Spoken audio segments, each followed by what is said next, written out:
Janshakti news, निर्भीड व निपक्ष बातम्यांचं खुलं व्यासपीठ. तर जनशक्ती न्यूज मध्ये आपल्या सर्वांचं स्वागत. भिलवडी स्वातंत्र्य दिनाचा जल्लोष, विविध ठिकाणी ध्वजारोहण, देशभक्तीच्या वातावरणात 80वा स्वातंत्र्य दिन साजरा. नमस्कार, आपण पाहत आहात द जनशक्ती न्यूज.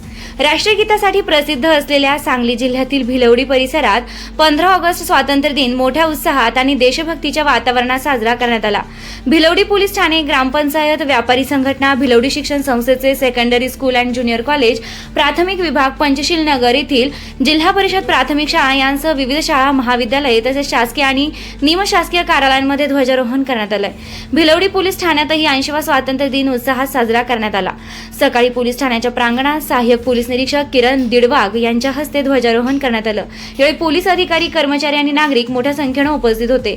भिलवडी शिक्षण संस्थेच्या secondary school and junior college आणि प्राथमिक विभागातही स्वातंत्र्य दिनाचा सोहळा उत्साहात पार पडला.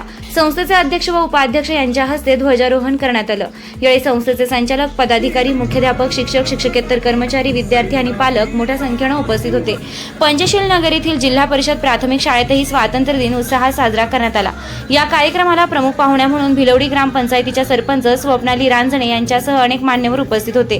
सरपंच सौ स्वप्नाली रांजणे आणि मुख्याध्यापिका सौ सुजाता प्रकाश वावरे यांच्या हस्ते ध्वजारोहण करण्यात आलं. यावेळी शिक्षक, पालक, विद्यार्थ्यांनी मोठ्या संख्येने उपस्थित राहून स्वातंत्र्य दिनाचा आनंद साजरा केला. दरम्यान भिलवडी व्यापारी संघटनेच्या वतीने दक्षिण भाग विकास सोसायटीच्या प्रांगणातही स्वातंत्र्य दिन दिमाखात साजरा करण्यात आला. विविध सामाजिक उपक्रमांच्या माध्यमातून समाजासमोर वेगळा आदर्श निर्माण करणाऱ्या भिलवडी व्यापारी संघटनेनं दरवर्षीप्रमाणे यंदाही स्वातंत्र्य दिन उत्साहात साजरा केला. कार्यक्रमाचे प्रमुख अतिथी भिलवडी गावचे सुपुत्र, प्रसिद्ध उद्योजक आणि व्यापारी संघटनेचे अध्यक्ष रणजित पाटील यांच्या हस्ते ध्वजस्तंभाचं पूजन करून ध्वजारोहण आणि ध्वजवंदन करण्यात आलं.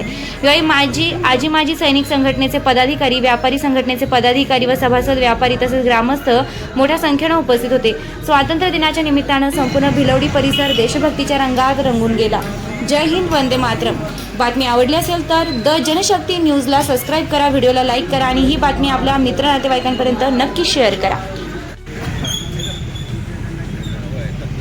80व्या भारताच्या स्वातंत्र्य दिनानिमित्त सर्व भारतीयांना हार्दिक शुभेच्छा. आत्ताच्या बदलत्या भारतामध्ये सर्व नागरिकांनी खूपच चांगल्या पद्धतीने साथ दिल्यामुळं आपली भारताची अर्थव्यवस्था आता 5व्या स्थानी आहे. अशीच भारताची प्रगती होण्यासाठी सर्व नागरिकांनी देशाप्रती अशीच भक्ती ठेवून, राष्ट्रप्रेम जागृत ठेवून आपली कर्तव्य बजावत आपण इथून पुढे भारताच्या प्रगतीमध्ये सर्वांनी सहभागी होऊ. भारताची अशीच प्रगतीसाठी आपण सर्व प्रयत्न करू. आज आम्हा भिलवडीकरांतर्फे भिलवडीच्या व्यापारी संघटनेमार्फत या ठिकाणी दक्षिण भाग सोसायटीच्या प्रांगणात भारताचा 80वा स्वातंत्र्य दिन साजरा करण्यात आला आहे. मोठ्या उत्साहात दरवर्षीप्रमाणे यावर्षी हा स्वातंत्र्य दिन साजरा झालेला आहे. मी सर्व भिलवडीकरांना, सर्व भारतीयांना पुनश्च एकदा भारतीय स्वातंत्र्य दिनाची हार्दिक शुभेच्छा देतो आणि थांबतो. ते आज दक्षिण भागच्या प्रांगणात व्यापारी संघटना आणि सर्व ग्रामस्थ यांच्या वतीनं भारताचा 80वा स्वातंत्र्य दिन या ठिकाणी उत्साहात साजरा करण्यात आलेला आहे. यासाठी ज्यांच्या हस्ते ध्वजारोहण झाले ते रणजित पाटील आणि सर्व व्यापारी या ठिकाणी उपस्थित होते. आज देश वेगानं प्रगती करत आहे.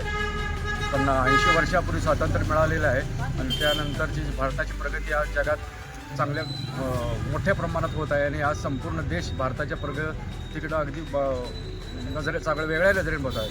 आज भारताची जी आर्थिक वेग आहे तो 4 ट्रिलियन आहे आणि 2047पर्यंत तो 20 ट्रिलियन इतका होण्याचा प्रयत्न चालू आहेत. आणि या 2047पर्यंत विकसित भारत करण्यासाठी देशातील सर्व लोकांनी त्यासाठी सहकार्य करणे आवश्यक आहे. या कार्यक्रमाच्या आज स्वातंत्र्य दिनाच्या निमित्तानं भिलवडीमध्ये विविध कार्यक्रम साजरे करण्यात आले आहेत. त्यामध्ये भिलवडी हायस्कूलच्या जवळपास 37 विद्यार्थी आणि विद्यार्थिनींनी वेगवेगळ्या शिष्यवृत्तीमध्ये विक्रमी उच्चांकी ह्याच्यामध्ये पास झालेले आहेत आणि त्यांचा एक छोटासा सत्कार या निमित्तानं व्यापारी संघटना आणि ग्रामस्थांच्या वतीनं करण्यात येणार आहे. त्यासोबत प्राथमिक शाळा आणि इतर ठिकाणी विविध कार्यक्रम आणि सामाजिक उपक्रम या निमित्तानं साजरे करण्यात येणार आहेत. या निमित्तानं